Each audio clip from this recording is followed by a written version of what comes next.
Sariosiyo voqealarida qahramonlarcha halok bo'lgan yana bir askar Bobur G'aniyev. U 1977-yil 4-oktyabrda Qirg'izistonda tug'ilgan. 1995-2000-yillarda Toshkent axborot texnologiyalar universitetining maxsus fakultetida tahsil olgan.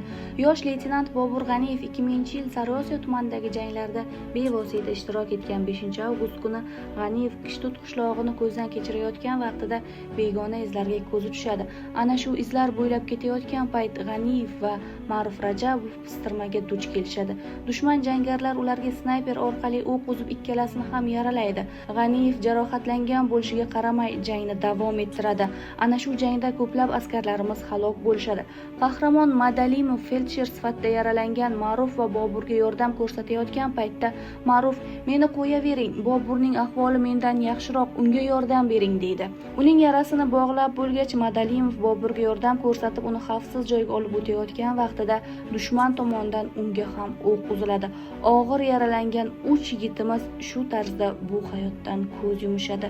Uchala qahramonimizning nomini abadiylashtirish maqsadida ular yashagan ko'chalarga jasur o'g'lonlarimizning nomi berilgan.